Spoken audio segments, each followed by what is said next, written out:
제가 아이들과 이렇게 이야기를 하다가, 몇 명의 아이들과 이야기를 하다가 굉장히 충격받은 사실들이 있었어요. 근데 이 충격이 저만 있었던 것이 아니라 우리 교목실 전도사님들도 비슷한 거예요. 어떤 이야기였냐면, 아이들을 몇 명을 불러서, 요즘에 우리 채플 사역팀들 많이 이렇게 뽑았잖아요. 그럼 면접을 봐요. 그럼 면접을 볼 때 어떤 질문을 꼭 하냐면, 너 구원 받았니? 라는 이런 질문을 해요. 너 구원 받았니? 이 질문을 하면 아이들이 대답을 하잖아요. 보통 채플 사역팀에 이렇게 지원하는 친구들은 대부분 자신들이 구원을 받았다고 생각을 하는 친구들이에요. 그래서 구원이 뭔지를 아는지, 또는 그 구원의 확신이 확실한지에 묻기 위한, 확인하기 위한 그런 질문이에요. 그랬더니 거의 대부분의 학생들이 뭐라고 하냐면, 네! 구원 받았습니다! 뭐 이렇게 대답을 해요. 그래서 그래? 야, 참 다행이다. 그래, 너가 구원 받았다는 거 어떻게 알고 있니? 그랬더니 이 학생들이 거의 대부분의 학생들이 뭐라고 하냐면, 네, 전도사님, 제 목사님, 제가 새벽 예배 한 번도 안 빠지고 있습니다. 이게 뭔 소리예요? 이게 뭔 소리야? 너 구원 받았니? 네, 받았습니다. 그래, 구원 받았다는 증거가 뭐니? 예, 제가요 요즘에 욕을 안 해요. 욕을 안 해서 저는 구원 받았어요.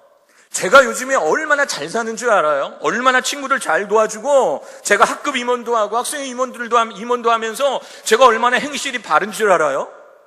그러니까 그 아이들의 그 구원에 대한 정의는 바른 행위인 거예요. 올바른 행위를 하면 구원받는다라고 하는 거예요. 그 아이들 그 이야기를 들으면서요, 야, 이건 뭔가 좀 잘못 가고 있구나. 내가 지금 뭔가 좀 잘못 가고 있구나라는 생각이 너무 많이 들었어요. 우리 여기 있는 학생들뿐만 아니라 우리 여기 계시는 우리 사역자님들에게 여쭙겠습니다. 구원이 뭡니까? 구원이라는 거에서 정의 내리실 수 있습니까? 구원받았다 또는 복음이다, 이것이 복음이다라고 할 때 그 구원과 그 복음이 혹시 여러분들 무엇인 줄 아세요? 거기에 대한 정의가 확실히 있으십니까? 오늘의 설교는요, 어쩌면 제가 안 해도 될 뻔한 설교였는데 이거 안 했다가는 큰일 날 뻔했다라고 하는 내용이 많이 있습니다. 구원에 대한 정의입니다. 우리 밑에 한글로 한번 읽어볼게요. 구원에 대한 정의, 준비, 시작! 하나님께서 예수님의 삶과 죽음과 부활을 통해 인간을 죄와 사망으로부터 해방시켜 주신 행위.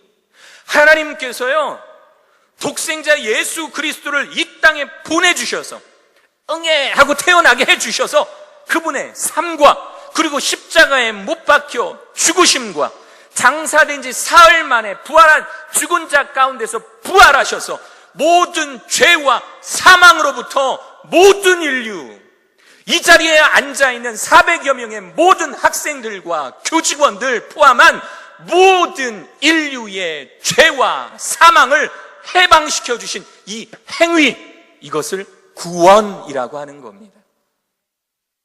이 구원은 행위라는 단어로 끝난 것으로 봤을 때 완성형인 거예요. 이미 하나님께서는 예수 그리스도라는 그 예수 그리스도 성자 하나님의 십자가 사역을 통해 우리들에게 구원을 주신 거예요. 그런데 이 구원이 내 것이 되게 하는 방법이 있습니다. 분명히 하나님께서는 구원이라는 것을 만들어 놓으셨는데 이 구원을 내 것으로 확신하는, 받아들이는 방법이 있어요. 그것이 뭐냐면 이 복음이라는 단어에 대한 정의부터 살펴봐야 됩니다. 복음, 같이 읽어볼까요? 시작! 예수님께서 십자가에 못 박혀 죽으심으로 온 인류의 죄를 속량하셨다. 쉽게 풀이하면 예수님께서 여러분들의 죄 때문에 십자가에 못 박혀 돌아가셨다라는 거예요. 이 시대에는 죄인, 아주 극악무도한 죄인을 십자가에 못 박혀 처형하는 그런 제도가 있었는데, 아무런 죄도 없으신 예수님께서 바로 여러분들의 죄, 똑똑히 정신 차리고 저를 바라보고 있는 우리 학생들이나 교직원들이나, 아니면 지금 슬슬 잠이 밀려오는 모든 학생들을 포함해서 아무도 예외 없이 여러분들의 죄를 위해 십자가에 못 박혀 돌아가셨다라는 겁니다. 이것이 복음이에요. 이것이 복음. 너 복음 전했니? 너 전도했니? 라고 하는 건 뭐냐면, 지금 바로 우리가 읽었던 바로 이 말씀, 예수님께서 너희 죄를 위해 십자가에 못 박혀 돌아가셨대, 이것을 전했냐 안 전했냐 라는 그런 문제인 겁니다. 우리 시간에 옆 친구들에게 복음을 한번 전해보겠습니다. 이렇게 한번 옆 친구들한테 이렇게 얘기해 보세요. 예수님께서 너희 죄를 위해 십자가에 못 박혀 돌아가셨다. 시작! 자, 우리 반대쪽 친구들에게 예수님께서 너희 죄를 위해 십자가에 못 박혀 돌아가셨다. 시작! 됐어요. 이것이 복음을 전하다에 대한 정의입니다. 우리 가장 많이 죽는 곳이 아마 전쟁터일 거예요. 전쟁터에서 많은 사람들이 총에 맞고 폭탄이 터져서 죽습니다. 그래서 전쟁터에는 항상 군목, 전쟁 군대에도 채플린이 있어요. 우리 학교에도 교목이 있는 것처럼 군목들이 있습니다. 그 군목들이 있어서 전쟁터에 나가면 자신을 방어할 수 있는 최소한의 도구만 가지고 성경책 들고 전장에 같이 뛰어 들어갑니다. 그래서 혹시라도 상처 입어서 또는 곧 너무 심각하게 부상을 입어서 죽음 일보 직전에 있는 그런 병사들에게 항상 이 군목이 자신의 목숨을 무릅쓰고 찾아갑니다. 그리고 막 숨을 거두려고 하는 사람에게 이렇게 이야기해요. 예수님께서 당신의 죄를 위하여 십자가에 못 박혀 돌아가셨습니다. 이 사실을 믿고 예수 그리스도를 마음에 영접하면 당신은 구원을 받습니다. 그러면 죽음에 임박해 있는 사람들은 네, 그렇게 하겠습니다. 아멘. 그렇게 하겠습니다. 예수님을 주인으로 받아들이겠습니다. 믿습니다. 예수님께서 나의 죄를 위하여 십자가에 못 박혀 돌아가신 것을 믿습니다 라고 고백하면 바로 그 사람에게 구원이 임하는 거예요. 새벽 예배를 한 번도 안 빠졌다라고 해서 구원이 임하는 것이 아니라, 내가 착하게 살았다고 해서 구원이 임하는 것이 아니라, 예수 그리스도, 바로 여러분들의 죄를 위하여 십자가에 못 박혀 돌아가신 그 예수 그리스도를 마음에 모셨을 때, 그 사실을 믿을 때, 그때 여러분들에게 구원이 임하는 것입니다. 이것이 구원이에요. 만약에 선한 행위를 통해서 구원을 받는다, 또는 헌금을 많이 해야 구원을 받는다, 또는 내가 지정한 바로 너 결혼해야 돼, 너랑 결혼해야 너의 가정에 구원이 있어 라고 이야기하는 그런 사람들이 있다면 그 사람들을 이단이라고 하는 거예요. 왜 많은 기독교 교회에서 천주교를 이단이라고 하는 줄 아세요? 천주교는요, 저희 집에 아예 전도지까지 꽂아놓고 갔어요. 거기에 뭐라고 써있냐면은, 구원이라는 것은 예수님뿐만 아니라, 물론 예수님께도 구원이 있어. 그런데 모든 종교도 양심대로 살라고 강조하기 때문에 모든 종교에도 구원이 있다라고 설명하는 게 천주교예요. 옳지 않습니다. 맞지 않습니다. 구원은 오로지 예수 그리스도께 있는 줄 믿습니다. 할렐루야! 이 구원을 어떻게 받느냐? 그렇다면 내가 구원이라는 것을 어떻게 얻게 되느냐? 로마서 10장 9절 큰 목소리로 같이 읽어봅니다. 로마서 10장 9절 시작. 네가 만일 너의 입으로 예수를 주로 시인하며 또 하나님께서 그를 죽은 자 가운데 살리신 것을 너의 마음에 믿으면 구원을 받으리라. 아멘이십니까? 아멘입니까? 아직도 새벽 예배 다 나오면 구원받는다고 생각하는 바보 있습니까?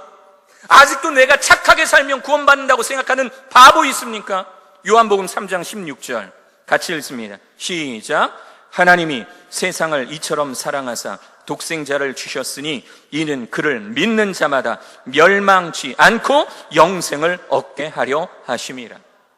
복음을 받아들이면 구원을 받게 되는 것, 아무런 조건도 없고, 내가 집에 돈이 많아서 헌금을 많이 하는 것도 아니고, 내가 성적이 높거나 낮거나 나의 외모나 이런 것 다 필요 없는 거예요.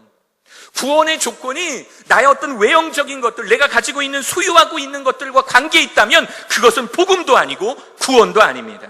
내가 수고하고 노력하지도 않았는데 구원이라는 것은 선물로 거저오는 것. 그래서 나는 가만히 그저 믿기만 했는데 내게 구원이 임했다. 이것을 어려운 말로 또는 쉬운 말로, 오히려 쉬운 말로 뭐라고 이야기하냐면, 따라해 볼까요? 은혜. 다시 한번, 은혜. 나는 아무런 한 것도 없어. 근데 믿기만 했어. 예수 그리스도를 믿으니까 그랬더니 나에게 구원이 왔어. 내가 아무것도 한 것도 없는데 나에게 구원이 왔어. 내가 공부를 잘하는 것도 아니고, 내가 잘생긴 것도 아니고, 예쁜 것도 아니고.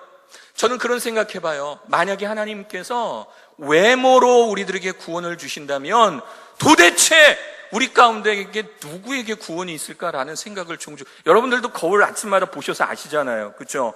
아침마다 보실 때 여러분들 외모로 나를 판단하시면 나는 구원감, 나는 천국, 이렇게 생각하시는 분들 계세요? 혹시나 지금 거울이 없으니까 잘 못 믿겠다 하시는 분, 옆 친구들 한번 보시면 얼마나 우리들의 상황이 절망스러운지 우리 알고 있잖아요. 옆 친구들의 모습을 한번 이거 안 되겠는데, 이거 안 되겠는데, 그런 상황들이 도래하잖아요. 얼마나 다행입니까? 얼마나 다행. 집에 한 100억, 200억이 있어서 그걸 헌금해야 구원을 받는다? 그렇다면 우리들 중에 구원받을 수 있는 사람이 얼마나 있겠냐라는 거예요. 벌써 우리 집은 다 지옥이야. 그런데 그 은혜로, 거저 주시는 그 은혜로. 목사님, 지난주 월요일에 새벽 예배 한 번 빠졌는데 어떡하지요? 괜찮아요. 구원에는 아무런 지장 없어요. 괜찮아요. 안심하세요. 여러분들 이거 끝나면, 이 시간 끝나면 이제 밥 먹으러 갑니다. 우리 학교에 이제 그 식사를 줄 때 우리 교직원들은 식권을 내고 우리 학생들은 그냥 먹지요. 여러분들 왜 그냥 먹어요? 뭘 믿고 그냥 먹어요? 이미 식비를 냈어요, 안 냈어요? 냈어요. 여러분들이 내지는 않았을 거야. 부모님들이 여러분들의 식비를 미리 냈습니다. 미리 계산했습니다. 여러분들이 식비를 미리 계산했으니까 여러분은 떳떳하게 식당 가는 거 아닙니까? 떳떳하게 식당 가서 쟁반 드는 거 아니에요? 떳떳하게 가서 숟가락 들고 요즘에 식당 얼마나 좋아요. 내가 먹을 수 있을 만큼 맛있는 반찬 퍼 담는 거 아닙니까? 왜? 어떤 믿음이 있기 때문에. 부모님이 내 식비를 계산했다라고 하는 믿음이 있기 때문에.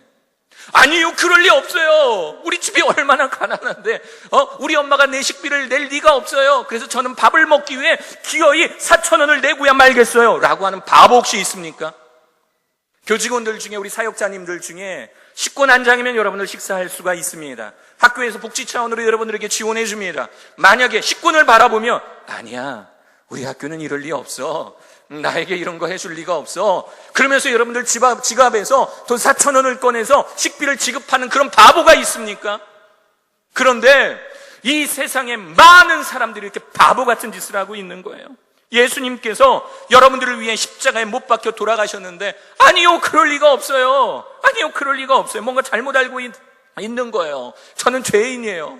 저는 원래부터 옛날부터 좀 이렇게 뜨거운 걸 좀 좋아해서 저는 지옥이 좋아요 라고 뭐 그러는 친구들이 있어요. 정말 바보 아닙니까? 정말 바보 아니에요?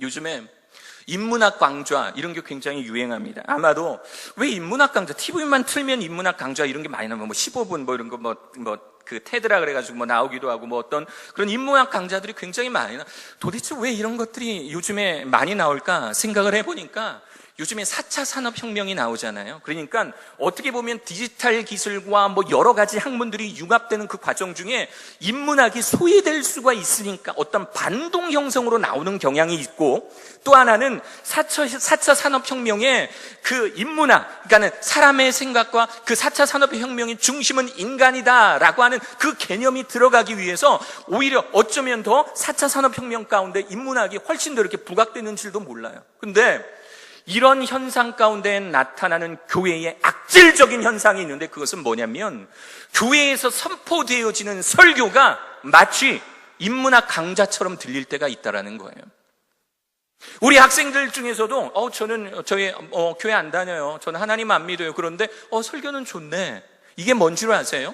이것이 이 안에, 설교 안에 들어가 있는 예수 그리스도의 복음, 구원에 대한 진리가 여러분들에게 선택사항처럼 받아들여지고 있다는 겁니다. 구원이 내가 예수 그리스도를 믿고 안 믿고가 이것이 여러분들의 선택입니까? 아니에요. 아니에요. 예수 그리스도를 믿고 구원을 받아야 하는 것은 지금 여러분들이 우리 학교 안에서 해야 될 가장 큰, 어쩌면 여러분들이 일생 동안 해야 될 일들 중에서 가장 중요한 일입니다. 이 복음을, 이 구원을 우리 아이들에게 전해주는 거, 이것은 이 자리에 앉아있는 모든 사역자님들이 우리 학교 안에서 해야 할 가장 가치 있는 일입니다. 구원이라는 것을 멀리에서도 아니고, 복음이라는 것을 하찮게 여겨서도 안 되고, 구원이라는 것이 바로 이 우리 학교 안에서 내가 반드시 예수 그리스도를 믿고 구원받고야 말겠다라고 하는 가장 큰 가치를 여러분들 가운데 가지고 계시는 여러분들 되시기를 간절히 축원합니다. 근데 여러분 그런 생각 안 들어요? 목사님은 왜 이렇게 저렇게 열을 내지? 내가 얼마나 죄인이라고, 내가 사람을 죽였어, 내가 도둑질을 했어, 내가 누구를 속이기를 했어, 내가 누구를 쥐어 패기를 했어. 도대체 목사님은 왜 이렇게 나를 죄인이라 그러지? 제가 동영상을 안 넘겼군요. 아유, 죄송합니다. 방송실 제가 동영상을 안 넘겼죠? 죄송합니다. 동영상, 최근에 본 동영상이 한 가지가 있어요. 아마 여러분들 유튜브나 이런 데 들어가셔서 아파트 개동녀에다가 니은을 붙이면 나오는 그런 동영상입니다. 어쩌면 이게 하나님 뜻일 수도 있겠네. 이게 5분짜리 동영상이에요. 5분 동안 아파트 베란다에서 한 여자가 나와서 그러니까 이 촬영된 시점은 이 주차장에서 찍은 것 같아요. 근데 아파트는 니은자 형태야. 그러니까 누가 소리를 지르면 쩌렁쩌렁 울리는, 마치 드럼처럼 울리는 그런 구조예요. 그런데 가운데 동 저쪽 가장 잘 들리는 한 10몇 층 정도에서 어떤 아주머니가 고래고래 소리를 지릅니다. 욕을 얼마나 찰지게 하는지, 야, 이 개독, 얘라! 막 그러면 소리를 지르는 거예요. 그래서 왜 그러나 이렇게 상황을 유추해 보니까 아마도 근처 교회에서 전도하고 돌아다니셨나 봐요. 전도하시면서 문을 띵동 돌리니까 이렇게 문을 열어줄 거 아니에요. 이렇게 전달하면서 교회 안 다녀요, 교회 안 다녀요, 그랬겠죠. 그랬더니 아마도 이 전도하시는 분이 아이고, 그 아주머니도 죄인이십니다. 아주머니 죄인이시기 때문에 예수님 믿지 않으면 천국 가지 못합니다. 지옥 갑니다. 아주머니 꼭 예수님 믿으세요. 요 말에 이분이 이제 화가 난 거예요. 한마디로 뒤집어지신 거예요. 그럼 그 자리에서 화를 막 내니까 전도하시는 분들이 문 닫고 도망가니까 이제 도망가는 사람들 뒤에다 대고 이 아파트 베란다에서 소리를 꼬래꼬래 지르는 거예요. 욕을 그냥 막 찰지게 하면서 주된 그 내용이 뭐냐면, 내가 뭘 했다고 내가 죄인이야, 내가 뭔 짓을 했다고 내가 죄인이야, 뭐 이렇게 소리를 질러요. 이거 한 100분의 1도 못 따라한 겁니다.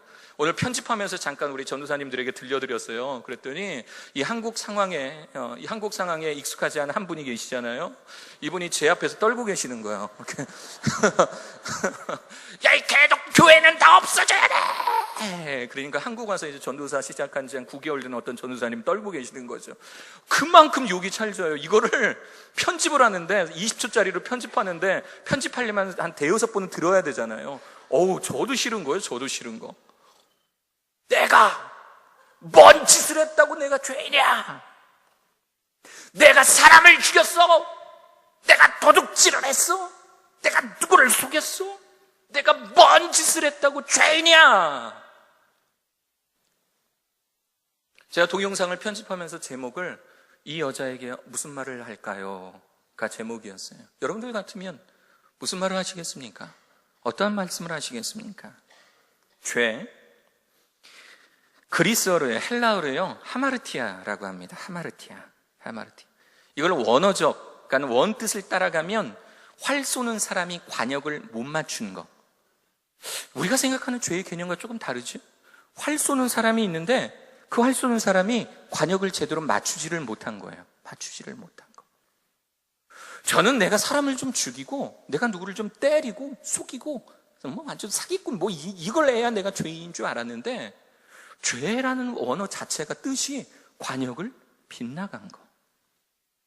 2004년 아테네 올림픽 때 있었던 일입니다. 소총 3자세.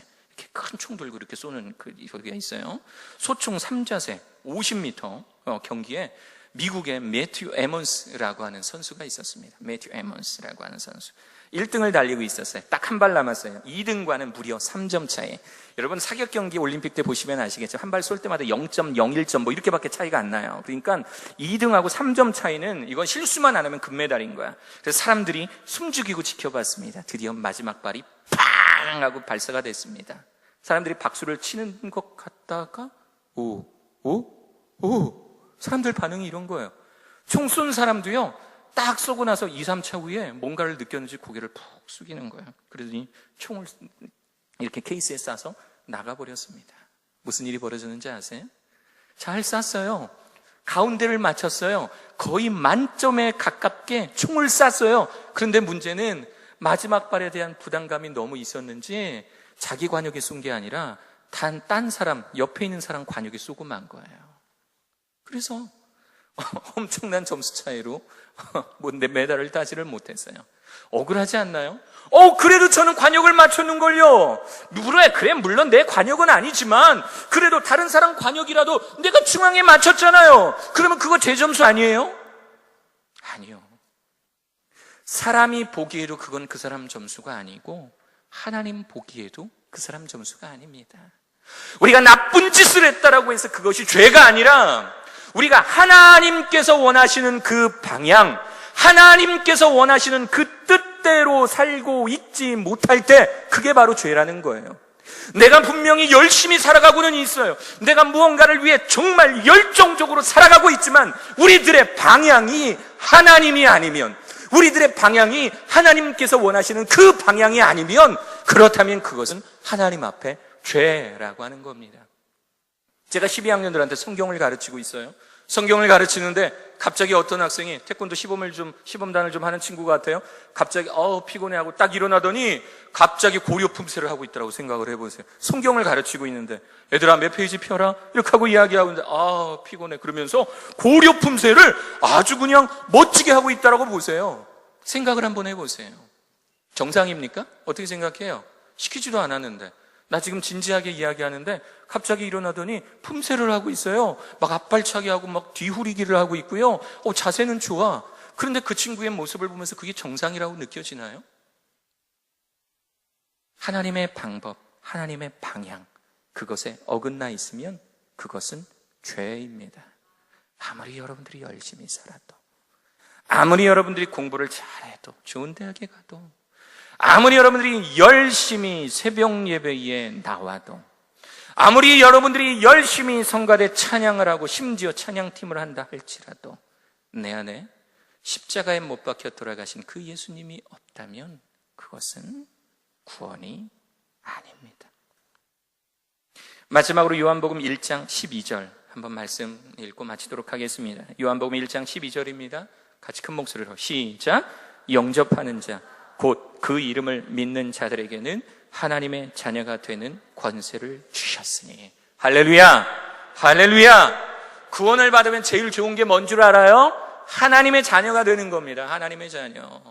고 원자, 석자, 나 숙자, 자자님의 자녀가 아니라 저희 어머니 아버지입니다. 그분의 자녀가 아니라 하나님의 자녀. 하나님의 자녀. 우리 선생님들은 한 번씩 저와 비슷했다면 한 번씩 왜 우리 엄마 아빠는 대기업 회장이 아닐까 그런 생각들 한 번씩 해보셨죠? 저만 했나요? 저만 그런 생각해봤나? 한 번씩 그런 생각해보지 않으셨습니까? 주일에도 그 설교 중에 있었지만 저희 집도 굉장히 가난했었어요. 그래서 막 그냥 좋은 카세트 가지고 다니고 CD 플레이어 가지고 다니고 가방도 좋은 거 메고 운동하던 나이키 아디다스 신는 친구들 보면 너무 부러웠어요. 나는 왜 저런 거 못 사시는가? 저는 이제 쪼다시 뭐 아세요? 여러분들 스펙스, 프로스펙스 아니에요. 그냥 스펙스 뭐 이런 거 신고 아삭스, 아비바스 뭐 이런 거 아세요? 그런 거 신고 다녔거든요. 그럼 친구들이 놀리잖아요. 그러면 숨기고 혼자서 생각하는 거예요. 왜 우리 엄마는, 우리 아빠는 대기업 회장이 아닐까? 나도 좀 돈 있는 집안에 태어나서 나도 니케 말고 나이스 뭐 이런 것도 나이스랜다. 나이키 죄송해요. 계속 안 좋은 것만 신다 보니까 이름도 까먹어요. 나이키 아디다스 나도 좀 이런 거 신었으면 좋겠는데 나는 그런 생각을 항상 하고 자랐어요. 그런데 구원의 확신이 있고 우리 아버지가 하나님이라는 걸 느껴지는 그 순간 세상이요 마치 조리개 값을 확 열어서 바라보는 것처럼 세상이 밝아지기 시작하는 거예요. 세상이 밝아지니까 내게 어떤 어려움이 와도 나에게 어떤 어려움이 와도 괜찮아. 내 아버지가 하나님인데. 괜찮아. 내 아버지가 하나님인데. 아마 개인적으로 저희 집 사정을 아시는 분들이 계실 거예요. 제가 맨날 울고 다니던가요? 제가 맨날 울고 다니면서 어떻게 하고 울고 다니던가요? 아니요. 괜찮아요. 우리 아버지가 하나님이신데. 우리 아버지가 하나님이신데 무슨 걱정이 있습니까? 사랑하는 여러분, 하나님의 자녀로서 누리는 이 권세, 하나님의 자녀로서 누리는 이 기쁨을 누리시며 사는 여러분 되시기를 바랍니다. 한순간 한순간에 낭망하는 거, 한순간 한순간에 내 시험 점수, 한순간 한순간에 친구와의 막힌 관계 때문에 슬퍼하지 마시고 괜찮아요. 하나님이 내 아버지신데 내가 자녀로서 하나님의 권세를 누리고 사는데. 사랑하는 선생님들, 학생들 가르치시다 보면 절망 가운데 빠지실 때가 많으시죠? 제가 지난주에 느꼈던, 이번 주 초반까지 느꼈던 이런 심정 우리 선생님들 모두 공감하시잖아요. 여러분들도 그 막힌 상태로 이 사역에 임할 때 얼마나 많습니까? 가정도 힘든데 학교도 힘들고 사역도 힘들고 힘들 때가 많이 있잖아요. 그때 우리들이 가져야 되는 것이 무엇인지 아십니까? 우리 사역자님들, 구원받은 자로서 하나님께서 주신 이 구원의 기쁨, 구원받은 자로서 나는 하나님의 아들이다, 나는 내 아버지는 하나님이다, 나는 하나님의 딸이다 라고 하는 구원의 정체성이 여러분들 가운데 있으시기를 간절히 축원합니다. 우리 사역자님들이 이곳에서 전해야 될 것, 이렇게 이야기해도 졸고 있는 이 학생들 깨어가며 전해야 될 그것이 무엇인지 아십니까? 때로는 우리가 내가 전해야 될 그 과목 때문에 소홀히 했던, 때로는 내가 업무 때문에 소홀히 했던 바로 그 복음. 어쩌면 그 복음이 너무 흔해서 새벽마다, 채플 때마다, 금요 저녁 때마다, 주일 때마다 항상 전해지는 것이기 때문에 이제는 너무 하찮아져 버린 것만 같은 그 복음이 여러분들의 사역의 중심이 되어야 합니다. 아침마다 큐티하는 이유가 뭔지 아세요? 홈룸 시간에 큐티하는 이유가 뭔지 아세요? 우리 학교가 존재하는 이유, 내가 이곳에서 사역하는 이유, 우리 학생들이 우리 학교에 와서 공부해야 되는 바로 그 이유는 바로 이 구원, 복음이 없어서는 설명되지 않기 때문입니다. 구원받은 자로서, 하나님의 자녀로서 그 기쁨을 가지고 이 사역에 임하실 수 있는 사랑하는 여러분 되시기를 간절히 축원합니다.